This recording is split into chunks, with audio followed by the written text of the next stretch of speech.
로마서 14장 1절부터 12절까지입니다. 한 절씩 같이 교독하도록 하겠습니다. 믿음이 연약한 자를 너희가 받되 그의 의견을 비판하지 말라. 어떤 사람은 모든 것을 너를 만날 믿음이 있고 믿음이 연약한 자는 채소만 먹느니라. 먹는 자는 먹지 않는 자를 업신여기지 말고 먹지 않는 자는 먹는 자를 비판하지 말라. 이는 하나님이 그를 받으셨습니다. 남의 하나님을 비판하는 자는 누구냐? 그가 말씀하시나 넘어지는 것이 자기 주인에게 있으니 그가 세움을 받으니 이는 그를 세우시는 권능이 주께 있습니다. 어떤 사람은 이 날을 전날보다 낮게 여기고 어떤 사람은 모든 날을 같게 여기나니 각각 자기 마음으로 확정할지니라. 너를 중히 여기는 자도 주를 위하여 중히 여기고 먹는 자도 주를 위하여 먹으니 이는 하나님께 감사하며 먹지 않는 자도 주를 위하여 먹지 아니하며 하나님께 감사하느니라. 우리 중에 누구든지 자기를 위하여 사는 자가 없고 자기를 위하여 죽는 자도 없도다. 우리가 살아도 주를 위하여 살고 죽어도 주를 위하여 죽나니 그러므로서나 죽으나 우리가 주의 것이로다. 이를 위하여 그리스도께서 죽었다가 다시 살아나셨으니 곧 죽은 자와 산 자의 주가 되려 하심이라. 내가 어찌하여 내 형제를 비판하느냐? 어찌하여 내 형제를 업신여기느냐? 우리가 다 하나님의 심판대 앞에 서리라. 기록되었으되 주께서 이르시되 내가 살았노니 모든 무릎이 내게 꿇을 것이요 모든 혀가 하나님께 자백하리라 하였느니라. 이러므로 우리 각 사람이 자기 일을 하나님께 직고하리라. 아멘.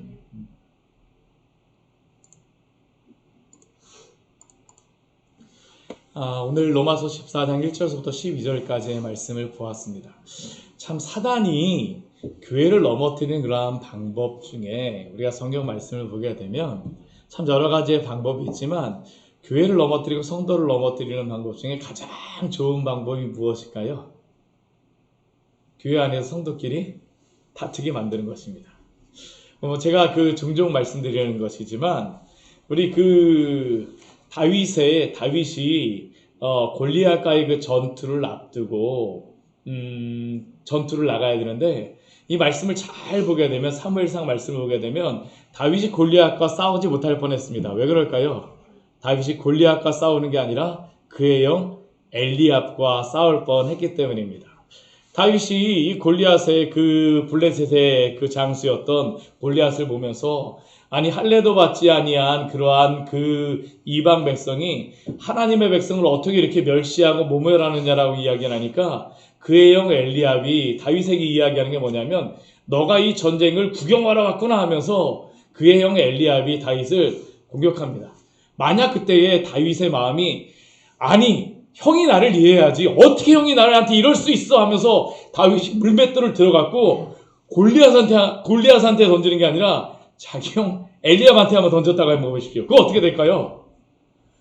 사무엘 상하 말씀이 나올 수가 없는 겁니다. 근데 중요한 게 뭐냐면요. 우리가 성경 말씀을 보게 되면 하나님의 일이 항상 부응하고 하나님의 일이 항상 흥황하여질 때 항상 일어나는 일이 무엇이냐면 사단은 우리에게 골리앗과 싸우게 하지 않고 누구와 싸우게 할까요? 우리 앞에 엘리압을 앞에다 갖다 줍니다. 쉽게 얘기하면 뭐냐면 교회가 부흥하거나 교회가 이렇게 흥황하거나 하려고 할 때 사단은 항상 우리에게 적을 누구로 다 보여주냐면 우리가 악한 세력과 또한 주의 나라를 위하여서 우리가 복음을 전하고 주의 그러한 일들을 향해서 수고하고 애쓰는 게 아니라 교회 안에서 무엇을 하게 만듭니까? 다투고 시기하고 분쟁하고 미워하고 원망하고 서로가 서로 간에 싸우게 하는 게 바로 사단이 하는 일입니다. 이거 하게 되면 이거에 한번 걸리게 되면 어떻게 할까요? 영락 없습니다. 가정이고 교회고 나라고 간에 그 안에서 내분이 발생하고 그 안에서 싸움이 벌어지게 되면 영락 없습니다. 이건 앞에 아무리 큰 적이 있어도 적하고 싸우는 게 아니라 누구끼리 싸울까요? 그 안에서 서로 간에 싸웁니다. 오히려 적한테 무엇을 이야기할까요? 한편 둘 중에 다른 편이 적한테 무기 빌려달라 그래갖고 서로 싸우는 데에 막 사용합니다. 그렇게 되면 어떻게 할까요? 나중에 적이었던 그 민족을 와갖고 둘이서 싸우다가 지치게 되면 둘 다 쳐부수는 겁니다. 북이스라엘 남유다가 멸망하였던 이유가 바로 그것입니다. 애굽의 우리 그 바로도 보게 되면요. 그 솔로몬의 그 아들이었던 르호보암과 여로보암, 그 북이스라엘의 그 여로보암의 그 싸움도 어떻게 하냐면 애굽의 시삭이라고 하는 그 시삭이 무엇을 하냐 하면 여로보암을 은근히 데려다가 키워줍니다. 그 솔로몬을 피해서 도망가 있을 때 키워줘요. 그러면서 어떻게 할까요? 솔로몬이 죽자마자 그 이스라엘로 보내갖고 그 안에 이스라엘에서 전쟁하게 합니다. 어떻게 됩니까? 갈라지게 되죠. 나중에 애굽이 어떻게 하냐? 와갖고 북쪽 남쪽 이렇게 쓱 한 바퀴 돌면서 다 한번 칩니다. 그 이후로다 남유다도 그렇고 북이스라엘도 그렇고 제대로 그렇게 성장하지 못합니다. 사단이 하는 게 바로 그것입니다. 하나님의 백성끼리 미워하게 하고 싸우게 하고. 우리가 로마서의 말씀을 잘 보게 되면요, 이 로마서의 말씀에 이 앞에 교리적인 그런 말씀이 나오는데 이 교리적인 말씀의 이 내용의 그 중요한 것 중에 하나가 뭐냐면 율법주의와 반율법주의의 그러한 싸움이 있습니다. 율법주의 뭐냐면 하나님의 말씀대로 살아야지 돼 라고 이야기합니다. 근데 반율법주의는 무엇일까요? 하나님 말씀대로 사는 것도 좋지만 하나님이 은혜로도 우리를 구원해 주셨으니까 그 은혜 안에서 자유롭게 살아야지. 근데 이 둘이 율법주의자와 반율법주의자가 교회 안에서 붙으면 어떻게 됩니까? 전쟁이 벌어지는 겁니다. 사단이 이것을 가지고 교회 안에서 다툼을 일으켜요. 이것을 가지고 분쟁을 합니다. 그리고 그것을 가지고 교회를 무너뜨리게 하죠. 대부분 교회가 문제가 발생하는 그 성도 간에 문제가 발생하는 그러한 일들을 보게 되면요, 바로 이것 때문입니다. 율법주의적인 그러한 성향, 어떠한 것을 딱 지켜야 되는 그러한 성향이 있고요. 어떤 사람 같은 경우 좀 자유로운 영혼이 있습니다. 우리 그 요즘에 보니까 MBTI인가요? MBTI를 봐도 아까 저희 저녁 먹으면서도 저희 가족끼리 뭐 이야기를 해봤는데 이야기를 해보니까 저희 가족 중에 반은 좀 약간 자유로운 그러한 그 생각을 가진 그러한 성격의 사람이 있고요. 반은 어떠냐면 좀 더 그 엄격하게 이것을 지켜야 되는 그러한 그 성향의 그러한 가족의 그 성향이 있습니다. 그러니까 어떻게 할까요?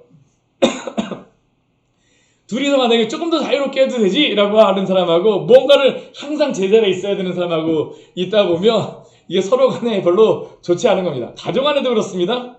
근데 교회 안에도 그래요. 교회 안에도 그렇습니다. 이게 성향상 그렇습니다. 그런데 이것을 고치고 이기는 방법은 무엇일까요? 복음입니다. 복음으로 이것을 이겨내게 되면 교회가 부흥하고 흥황하지만 복음으로 만약 이것을 우리가 이겨내지 못하게 되면 교회는 어떻게 됩니까? 다시 시험에 들고 넘어질 수밖에 없습니다. 오늘 그 로마서 14장 말씀을 보게 되면 우리 앞에 12장과 13장 말씀이 하나님께 합당한 예배의 삶을 드리라라고 하면서 그 교회 안에서 그리고 성도 안에서 세상 속에서 또한 여러 가지의 그러한 나라와 그러한 여러 가지 조직 안에서 어떻게 살아가야 될지, 또한 우리에게 맡겨진 시간 속에서 어떻게 합당한 예배의 삶을 살아가야 될지를 말씀하셨는데요. 그리고 나서 바로 그 14장 말씀에서 나오는 게 뭐냐 하면, 실제로 로마 교회 안에서 사도 바울이 로마 교회 성도들에게 권면하고 알려주는 말씀이 바로 이 14장의 말씀입니다. 이 14장의 말씀도 잘 보게 되면요, 어떠한 문제가 있냐 하면 율법주의적인 성향을 가진 그러한 그룹과 반율법주의적인 성향을 가진 그러한 그룹이 나누어져 있다는 것을 볼 수 있습니다. 이 14장 말씀, 15장 말씀을 잘 보게 되면 어떠한 이게 그 경향이 있냐 하면, 이 율법주의적인 경향을 가진 사람이 어떠한 사람일까요? 우리 초대교회 시대에 보게 되면 초대교회 시대에 처음에 교회가 세워질 때는 항상 어디 가서 사도 바울이 교회를 세웠었냐 하면요, 유대인들의 회당에 가서 교회를 세웠습니다. 유대인들의 회당에 가서 세웠어요. 그럼 유대인들의 회당에 가서 세우게 되면 처음에는 그 유대인들의 회당이니까 거기엔 누가 많을까요? 유대인들이 많습니다. 근데 이 유대인들 같은 경우에는 무엇을 가지고 그들이 항상 훈련된 사람입니까?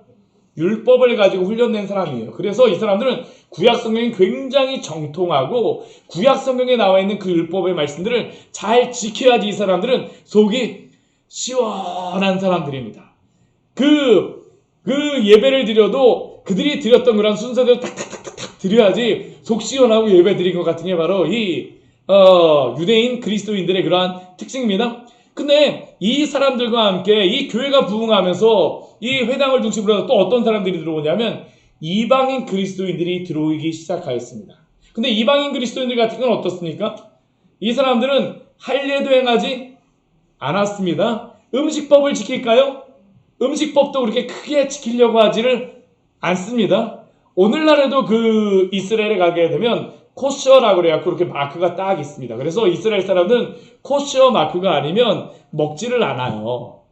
그래서 그 이스라엘에 가면 저도 이스라엘 1년 있는 동안 진짜 먹고 싶었던 음식 중에 한 가지가 뭐냐면 삼겹살을 먹고 싶습니다. 삼겹살. 근데 이스라엘에 가서 삼겹살을 먹을 수가 없어요. 왜 먹을 수가 없을까요? 성경에 보게 되면 레위기 말씀에 보게 되면 돼지는 부정한 짐승이기 때문에 이스라엘 땅 안에서는 삼겹살을 돼지고기를 구할 수가 없습니다. 그럼 어디 가서 이것을 구해오냐 하면 그 베들레헴 쪽에 이 이슬람 사람들이 베들레헴 쪽에 살거든요. 근데 이슬람 사람들도 사실은 돼지고기를 먹지 않습니다. 근데 그 이슬람 사람들이 살고 있는 그 팔레스틴 지역에 누가 살고 있냐 하면 이슬람 출신 그리스도인들이 거기 살고 있습니다. 그 사람들이 그 돼지고기를 팔아요. 그러면 거기서 사다가 조금 이렇게 삼겹살을 한인 성도님들이 좀 구워 먹기도 하고 그랬었는데 아무튼 그렇습니다. 오늘날에도 지금 이스라엘은 그렇습니다. 음식법을 굉장히 중요하게 지켜줍니다. 하물며 이때겠습니까? 근데 이 로마 교회의 어떠한 상황이냐면 이 로마 교회 같은 경우 역사적으로 보게 되면 그 처음에 그 회당 사도 바울이가 직접 복음을 전하였던 것은 아니지만 이 사도 바울이 가기 전에 유대인들이 먼저 가고 회당을 중심으로 다 이 교회가 세워지게 되어졌습니다. 처음에는 분명히 유대인 그리스도인들이 더 많았을 것입니다. 근데 문제가 무엇이었었냐면 이 유대인 그리스도인들이 그 안에 가서 복음을 전하면서 이방인 그리스도인들이 들어오는데 그 안에는 로마 시내 안에는 또 누구도 있냐면 진짜 유대인들만 있습니다. 유대교만을 믿는 유대인들이 있었어요. 근데 유대교만을 믿는 유대인들이 유대인 그리스도인들을 박해를 하고 다툼이 있다 보니까 로마의 황제가 유대인들을 로마에서 다 추방시키는 일이 벌어지게 되어졌습니다. 그래서 그 브리스길라와 아굴라 같은 경우가 고린도에서 사도 바울을 만나게 되잖아요. 그렇죠? 그 만났던 이유가 뭐냐면 로마에서 추방을 당한 사이에 사도 바울을 만나게 된 겁니다. 하나님께서 정말 묘하죠, 진짜. 하나님이 당신의 교회를 세워가시는 방식이 정말 놀랍습니다. 그래갖고 브리스길라와 아굴라를 이렇게 만난 다음에 나중에 다시 로마로 다 들어가게 됩니다. 이 로마서 말씀에서는 들어가고 그런 모습들이 나오게 되는데요. 근데 이 로마로 다 다시 들어가게 되니까 어떤 문제가 발생하느냐? 처음에는 그 교회 안에 주축이 누구였을까요? 유대인 그리스도인들입니다. 근데 유대인 그리스도인들이 여기서 추방을 당하고 들어오게 되니까 그 사이에 이 이방인 그리스도인들이 여기에 교회에서 주축을 이루고 부흥을 하게 됐습니다. 그러니까 이 로마 교회 안에는 더 많은 사람들이 누가 됐을까요? 나중에 와보고 나니까 이방인 그리스도인들이 되어져 있는 상황입니다. 그리고 그러한 상황 가운데에 로마서 13장과 14장과 15장의 말씀을 지금 사도 바울이 주고 있는 겁니다. 왜 그렇습니까? 이 교회 안에 이 유대인 그리스도인들과 이방인 그리스도인 사이에 알게 모르게 다툼과 그러한 것들이 있었기 때문이죠. 오늘 말씀 보게 되면 어떠한 다툼이 있었다라고 나올까요? 먹을 것과 날에 대한 다툼이 있다라고 우리에게 말씀합니다. 우리 1절 말씀을 보게 되면 우리 1절 말씀 같이 한번 읽겠습니다. 믿음이 연약한 자를 너희가 받되 그의 의견을 비판하지 말라. 우리 로마서 말씀에서 14장과 15장 말씀을 보게 되면 믿음이 연약한 자는 어떠한 사람들이냐 하면 음식을 다 먹지 않는 사람들입니다. 이 사람들을 연약한 사람들다 이야기를 하고요. 믿음이 강한 자를 사도 바울이 누구로 다 얘기하냐면 어떤 음식이든 믿음으로 다 먹을 수 있는 사람으로서 이야기를 합니다. 그 믿음으로서 그것을 먹을 수 있다라고 소화할 수 있는 그러한 사람이라고 생각해서 믿음이 강한 자라고 여기서 말씀하고 있는데요. 꼭 그렇다 해갖고 뭐 먹느냐 안 먹느냐보다 믿음이 강한 자냐 연약한 자냐 뭐 이것을 나눌 필요는 없습니다. 근데 지금 아무튼 믿음이 연약한 자라고 하는 이러한 사람들은 지금 로마 교회 안에서 어떻게 할까요? 소수의 사람들입니다. 유대인 그리스도인들이겠죠. 그렇죠. 근데 그러한 사람들이 이제 들어오게 되어졌을 때에 이 교회 안에 알게 모르게 어떠한 일이 있을까요? 유대인 그리스도인들 같은 경우에는 음식 같은 거를 아무거나 먹지 않습니다. 특히 무슨 음식이겠습니까? 돼지고기라던가 여러 가지 고기라던가 뭐 여러 가지 그런 것들에 대해서 음식법이 분명합니다. 그러한 가운데에 이들이 들어와갖고 당신들 그거 먹으면 안 돼요 라고 이야기하는 것들이 분명히 나왔을 것이고요. 그런데 이러한 것들로 인해서 들으니까 어떻습니까? 그것을 들으니까 기분이 좋지를 않아요. 기분이 좋지를 않습니다. 아무리 믿음으로 산다고 할지라도 이러한 것들을 이야기 들으면 좋지를 않아요. 근데 오늘 이러한 것들로 인하여서 이 안에 분쟁이 있는 이 로마 교회 안에서 사도 바울이 지금 이들에게 무엇이라고 말할까요? 믿음이 연약한 자를 너희가 받되 그의 의견을 비판하지 말라라고 말씀하십니다. 우리가 대부분 교회 안에서 비판하는 이유는 무엇일까요? 내가 저 사람보다 무엇인가 더 낫다라고 생각하기 때문입니다. 근데 오늘 말씀해 보게 되면 믿음이 연약한 자를 너희가 받아주되 그의 의견을 비판하지 말라라고 말씀하세요. 어떤 사람은 모든 것을 먹을 만한 믿음도 있습니다. 믿음이 연약한 자는 채소만 먹을 수도 있습니다.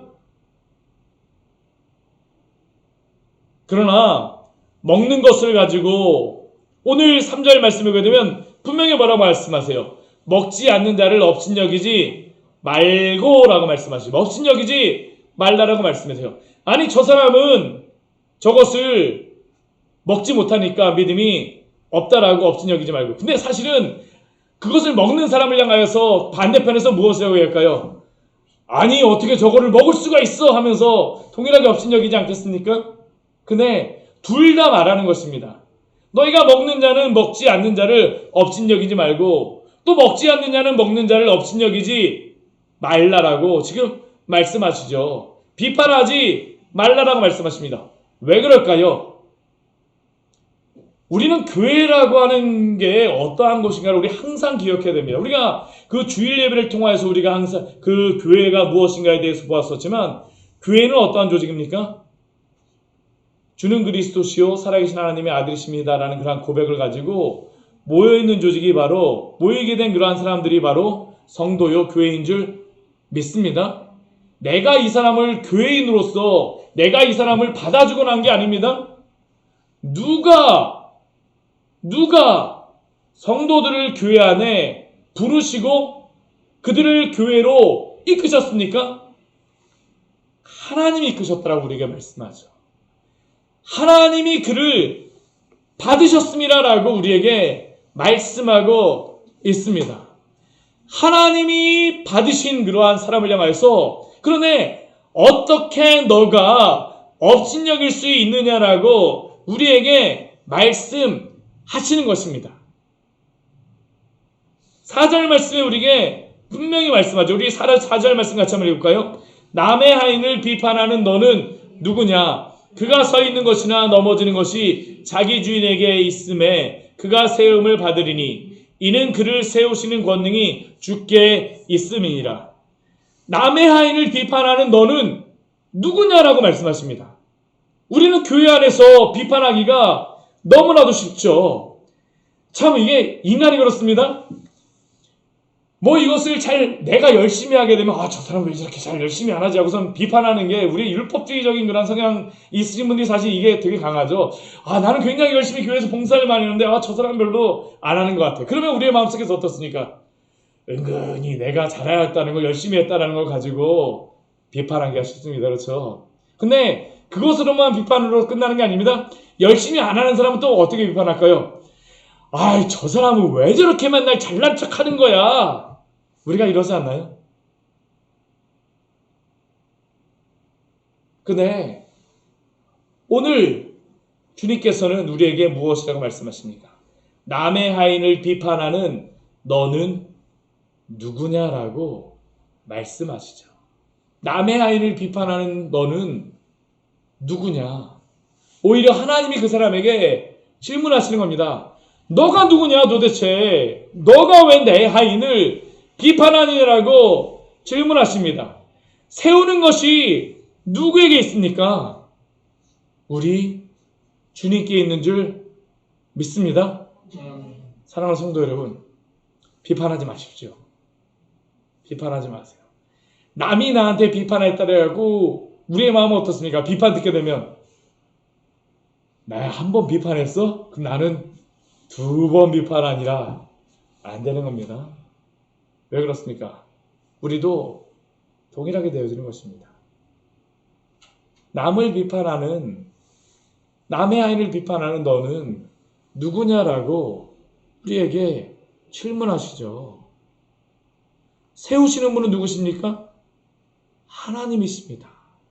하나님이세요. 우리가 흡사 세우는 것처럼 내가 신앙이 더 있으니까 막 이렇게 하고 막 세워내가 들어가지만 세우시는 분은 누구십니까? 하나님이십니다. 하나님이십니다. 물론 때로는 성도를 세우기 위하여서 권면은 필요합니다.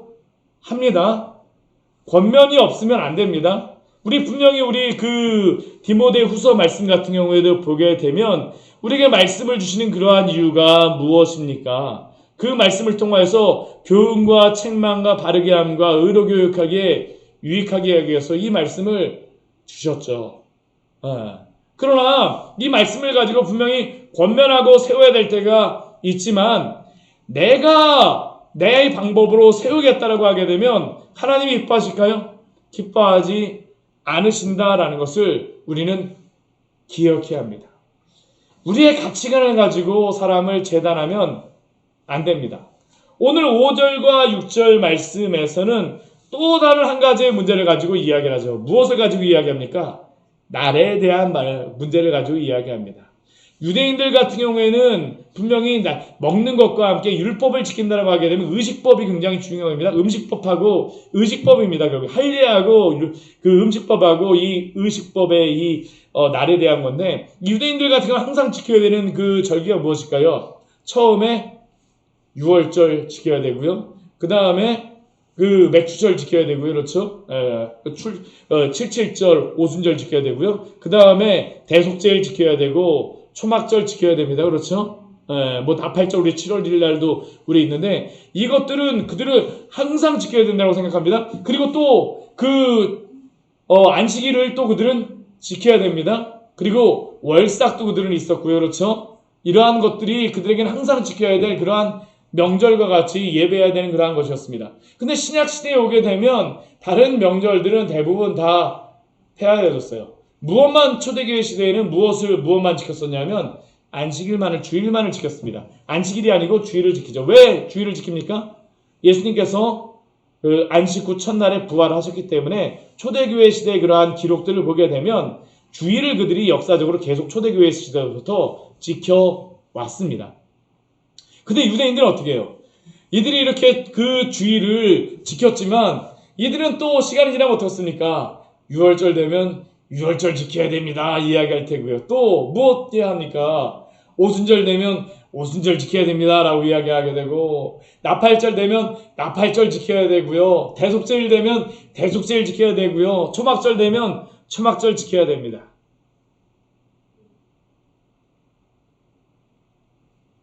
그런데 어디 교회 안에 문제가 발생할 수 있는 게 우리가 교회 생활을 하다 보면 어디 이것만 문제가 되겠습니까? 사실 문제가 발생할 수 있는 것은 굉장히 많습니다.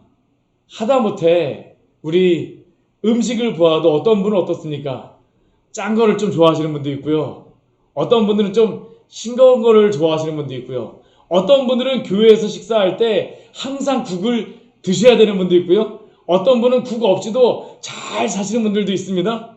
그러고 나면 이 성향대로 모여서 한다면 어떻게 됩니까? 이거 가지고 당신도 이렇게 해야 됩니다. 이렇게 해야 됩니다. 라고 이야기합니다. 저는 가장 좋은 건 무엇이라고 생각하냐면 좋아하는 거 하십시오. 대신에 우리가 항상 기억해야 될 것은 무엇일까요? 6절 말씀에 보게 되면 우리 5절 뒤에 말씀에 보게 되면 각각 자기 마음으로 확정할지니라 라고 말씀하십니다. 우리에게 이러한 것들에 대하여서는 할 수 있는 자유가 있다라고 말씀하세요. 왜냐하면 이것은 복음이 아니기 때문이죠. 충분히 결정할 수 있는 그러한 권한들이 있습니다. 그런데 6절 말씀에 오게 되면 우리에게 중요한 말씀을 주시죠. 우리 6절 말씀 같이 한번 읽겠습니다. 나를 중히 여기는 자도 주를 위하여, 중히 여기고 먹는 자도 주를 위하여 먹으니 이는 하나님께 감사하며 먹지 않는 자도 주를 위하여 먹지 아니하며 하나님께 감사하느니라. 아멘. 우리 여기에 보게 되면 중요한 그러한 문장이 나오고 있죠. 무엇입니까? 주를 위하여입니다. 주를 위하여. 교회는 주를 위하여 살아가는 곳인 줄 믿습니다. 성도도 주를 위하여 살아가는 사람인 줄 믿으시기 바랍니다. 나를 중히 여기는 자도 주를 위하여 지키고, 또 먹는 자도 주를 위하여 먹고, 먹지 않는 자도 주를 위하여서, 모든 것이 다 무엇을 위하였습니까? 주를 위하여서 하나님께 감사함으로 행하시기를 축원합니다. 어떤 개그맨이 그렇더라고요. 맛있게 먹으면 살이 안 찐다고요. 근데 오늘 6절 말씀 보게 되면 비슷한 말이 나오고 있습니다. 주를 위하여 하나님께 감사하며, 하나님께 감사함으로 주를 위하여 행하십시오. 그리고 그것을 가지고 비판하지 마세요. 다른 사람에게 비판하려고 하게 되면 어떻습니까? 이 사람에게 한 손가락 딱 하게 되면 나머지 손가락은 다 누구를 향하고 있습니까? 대부분 다 나를 향합니다. 이야, 저 사람 잘못해서 그렇지만 대부분 어떻습니까? 나한테 3개, 4개 막 손가락이 오고 있는 겁니다. 우리는, 성도는 주를 위하여서 살아가는 자들입니다. 주님이 우리에게 주신 것들에 대해서 감사하며 살아가는 자들이죠. 그래서 우리의 삶의 목적과 방법을 7절부터 12절까지의 말씀해 보게 되면 2가지를 가지고 우리에게 말씀하고 있습니다. 첫 번째는 무엇입니까? 주의 영광을 위하여 살아가라는 것입니다.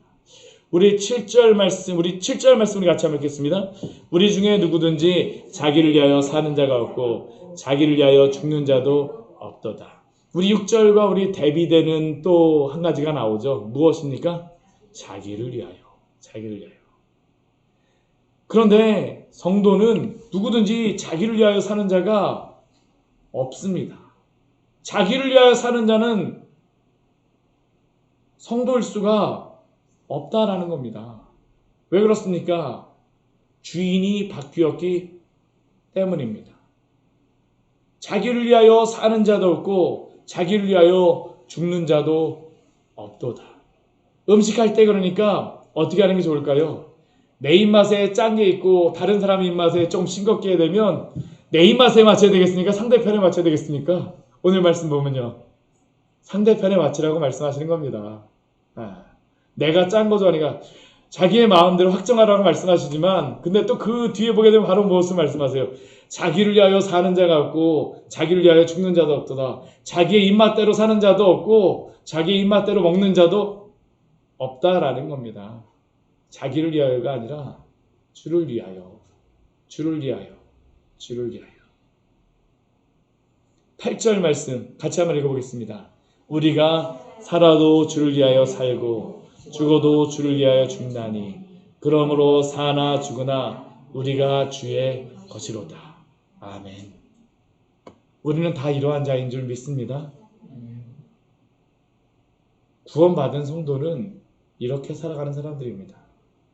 우리가 살아도 주를 위하여 살고 죽어도 주를 위하여 죽나니. 아까 불렀던 찬양 가사 중에 하나죠. 살아도 주를 위해, 죽어도 주를 위해, 사나 죽으나 난 주의 것. 가사 그대로입니다. 살아도 주를 위하여 살고 죽어도 주를 위하여 죽나니. 사나 죽으나 우리는 누구의 것입니까? 우리 주의 것인 줄 믿습니다. 우리 믿음의 선배들은 대소요리 문답에서 이것을 가지고 이렇게 우리에게 딱 한마디로 삶의 목적을 우리에게 이렇게 이야기하죠. 사람이 죄를 되며 최고의 목적은 무엇입니까? 하나님을 영화롭게 하며 영원토록 그를 즐거워하는 것입니다. 하나님을 영화롭게 하며 영원토록 그를 즐거워하며 살아가는 것. 그런데 성도들에게도 돈이 필요합니다. 우리에게도 명예가 필요합니다. 어떤 사람들은 기쁨과 즐거움을 찾는 것이 필요하다고 합니다. 그리고 많은 세상의 사람들은 이것을 얻기 위해서 평생을 살아가고 평생을 이것을 얻기 위해서 수고합니다. 그런데 이러한 삶의 태도는 무엇입니까? 나의 영광을 위하여 살아가는 삶이죠. 그런데 우리 사람에게 가장 기쁨이며 가장 우리의 영혼을 만족하게 하는 것은 무엇일까요? 바로 주를 위하여 살아가는 것입니다. 왜 그럴까요? 주님이 우리를 그렇게 창조하셨습니다. 사실 설계도대로 살아가는 게 제일 행복한 겁니다. 제일 행복한 겁니다. 설계도대로 창조하신 자의 그러한 목적대로 살아가지 않게 되면 어떡할까요? 어딘가 불편합니다. 주님이 우리를 왜 창조하셨습니까? 살아도 주를 위해, 죽어도 주를 위해. 주가 바로 우리의 영원한 것임을, 우리에게 우리의 모든 것임을 우리가 알아야 됩니다. 우리의 참된 행복과 기쁨이 무엇이겠습니까? 아까 소율이 강요의 제1문답이 사람의 제일 되는 목적이 하나님을 영화롭게 하며 영원토록 그를 즐거워하는 것이다라고 말하였는데, 이 순서를 존 파이퍼라고 하는 그 미국의 유명한 목사님이 이 순서를 바꿔서 설명을 했어요. 무엇이라고 설명했느냐 하면요, 영원토록 하나님을 즐거워함으로 그에게 영광을 돌리며 살아가라라고 말씀합니다. 저는 이게 또 굉장한 의미가 있다고 생각합니다. 우리가 이 세상을 살아가는 것 즐거워하며 살아가십시오. 근데 누구를 즐거워함으로 살아가십니까? 하나님을 즐거워함으로 살아가시기를 축원합니다. 그리고 하나님을 영원토록 즐거워하면서 살아가는 것이 바로 그에게 영광을 돌리는 것입니다. 그를 즐거워함으로 살아가는 것, 하나님께 영광을 돌리는 것을, 하나님을 즐거워함으로 살아가는 것, 그렇게 살아가게 되면 아무리 많은 돈이 있어도 우리가 그것으로 만족하지 않습니다. 돈도 무엇입니까? 하나님께 영광을 돌리기 위한 수단이죠. 그게 전부가 되어질 수가 없습니다. 우리에게 전부는 무엇입니까? 하나님이 우리의 전부인 줄 믿습니다. 그렇기에 주를 위하여 살아가십시오. 왜 예수님이 우리를 구원하셨다고 말씀하십니까? 우리 9절 말씀을 같이 한번 읽겠습니다. 이를 위하여 그리스도께서 죽었다가 다시 살아나셨으니 곧 죽은 자와 산 자의 주가 되려 하심이라. 아멘. 왜 그리스도가 죽으시고 다시 살아나셨습니까? 죽은 자와 산 자의 주가 되려 하십니다. 우리 모든 사람들의 주가 되기를 원하십니다.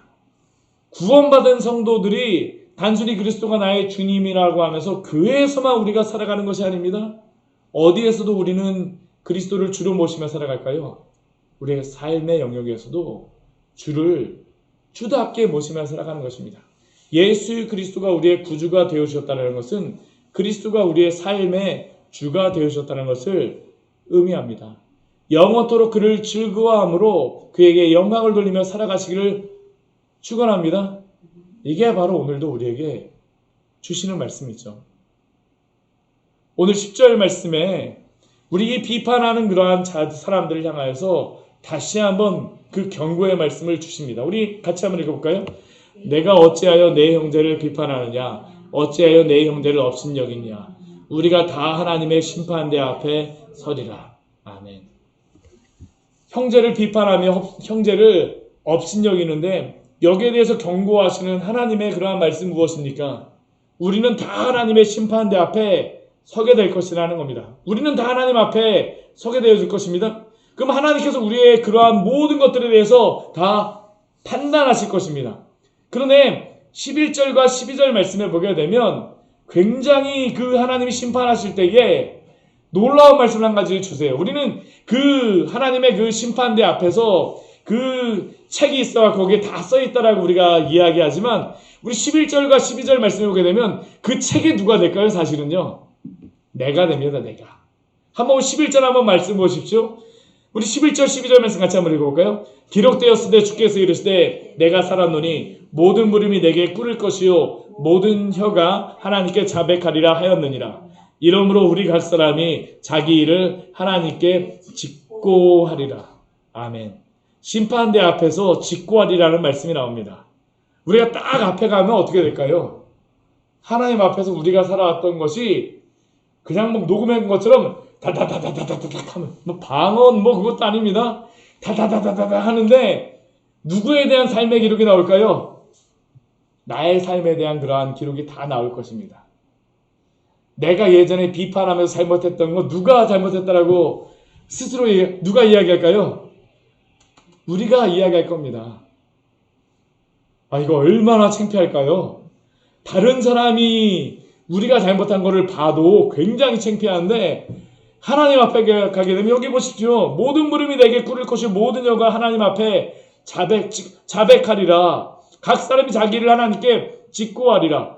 우리가 잘한 것에 대해서도 하나님 앞에 자랑하며 말할 수 있겠지만 우리가 잘못하고 죄악에 대해서도 어떻습니까?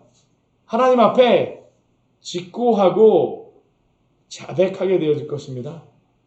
사랑하는 성도 여러분, 하나님 앞에 섰을 때에 창피하여서 얼굴 붉혀지지 말고 정말로 주님 앞에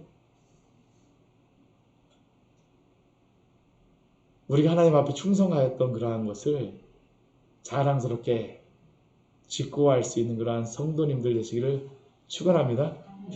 오늘 우리에게 말씀해 주셨습니다. 전 이거 생각해 보게 되면 이 세상에서 함부로 못할 것 같아요. 정말. 내가 그 앞에 가서 이 모든 것들을 다 하나님 앞에서 삼위 하나님 앞에서 이거를 직고하려면 얼마나 그게 난처할까요? 물론 구원받은 사람들은 예수님께서 그럼에도 불구하고 자녀로서 받아주실 것입니다. 그러나 분명히 창피한 그러한 일들이 우리가 있을 것임을 우리는 기억하십시오.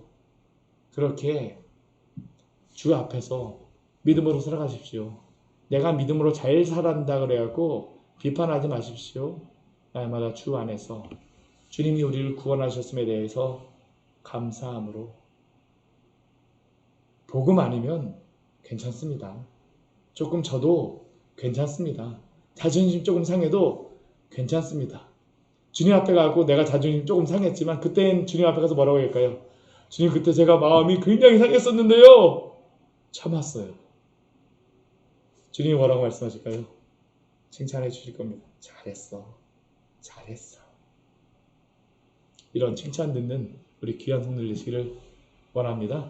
같이 우리 주님 앞에 우리 같이 기도하기를 원합니다. 우리 오늘 말씀 같이 기억하시면서 우리 기도하기를 원합니다. 믿음이 강하다라고 주 앞 우리가 자랑할 게 없습니다. 다 죄인입니다. 다 연약한 자들입니다. 주의 은혜가 아니면 설 수가 없습니다. 주님, 우리로 하여금 당신 앞에 서게 하여 주시고 정말 우리가 자랑으로서가 아니라 날마다 당신 앞에 겸손함으로 살게 하여 주시옵소서. 그리고 또한 우리의 연약한 자들을 받아줄 수 있는 믿음을 허락하여 주시옵소서. 우리의 기도의 제목이 나를 위하여의 그러한 기도 제목보다도 우리의 지체를 위하여서 연약한 자를 위하여서 기도하게 하여 주시고 정말 그 영혼들을 세워주시옵소서. 우리 시간 우리 주님 앞에 우리의 그러한 모습들을 바라보면서 우리의 그러한 잘못된 부분이 있다면 우리 회개하기를 원합니다. 나를 위하여 살아왔던 부분이 있다면 이제 주를 위하여 살기를 원합니다. 우리 주님 앞에 우리 간절히 잠시 같이 기도하도록 하겠습니다. 같이 기도하시겠습니다. 하나님 아버지 시간 주님 앞에 저희들을 기도하며 나아갑니다. 우리를 하나님 아버지 불러주시고